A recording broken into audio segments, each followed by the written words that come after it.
The concept and the story of performance existed before I asked Nick to join me on the film. But he needled me, you see. He provoked me, made me focus more and more clearly on what I was trying to say. It's about an experiment conducted by an artist, Turner, a hunt, a search for his own lost creative talent. He believes himself to be at the end of his creative life. He's a man in despair.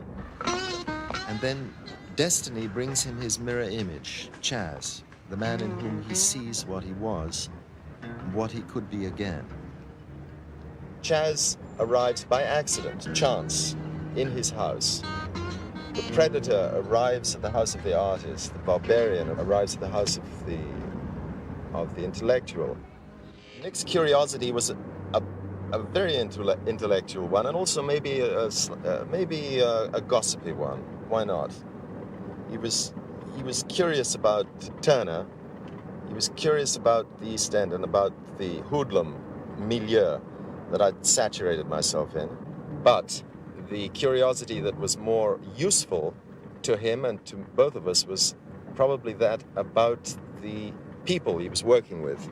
Characters he had not been familiar with prior to working with me and Mick. He had not been much in contact with musicians, with the 60s counterculture, quasi-revolutionary characters, the long hair and marijuana oozing from their pores. He developed a great attachment to various protagonists of that world, not just Mick Jagger. I don't think he ever became very close to Mick Jagger, but as we know, he developed relationships with people from that world afterwards that obviously affected his work later. Why? Because you're afraid of him. Yes, right. And the intellectual sees in him, after first trying to reject him, and he's afraid too, sees in him the mirror of himself, of what he could be, of what he once was. And he embarks on an experiment with drugs and uses the remaining fire of his song, of his poetry, to get inside this other being's head, to merge with him. When I would suggest an idea, as I always did to Nick, about our story, the image of the story was essentially a fixed one. Nick mobilized them. He made them move. He began to turn them into a motion picture and turning it into the liquid and poetic play of light and action that it became. Nick frequently, as a matter of policy, would take ideas, visual ideas that I had, and that were very often static imagery, and improve them. An example occurs in the scene with Chaz and Ferber in their bed. Did you notice? Aye. Did you never have a female feel? My idea was that she would hold up the mirror to her face, so, under her hair, reflecting Chaz's face. He was lying in a bed in front of her, so that it seemed that she had taken on his face, that she was wearing his face. Now, in that case, Nick said, let's try it with her tit. And I was very excited about that. It's a sexy idea. I feel like a man all the time. That's awful. That's what's wrong with you, isn't it? It's a man's world. There's nothing wrong with me. I'm normal. The goal was to make a transcendental movie, a film that in all its elements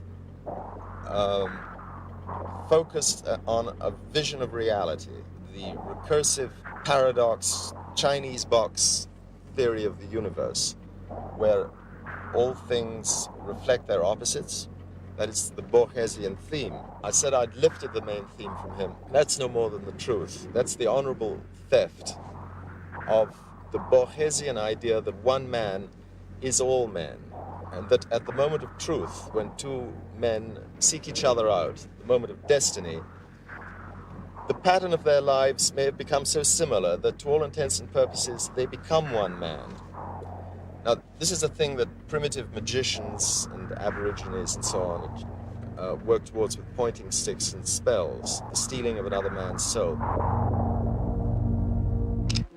This actual killing of Turner by Chaz was something I thought of at the last moment, a week before shooting the last sequence. And when I suggested it to Nick, he was tremendously excited and said, now, finally, it's all going to make sense. That's what's been missing.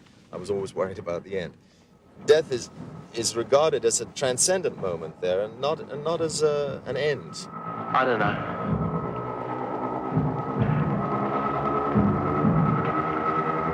Yeah, you do.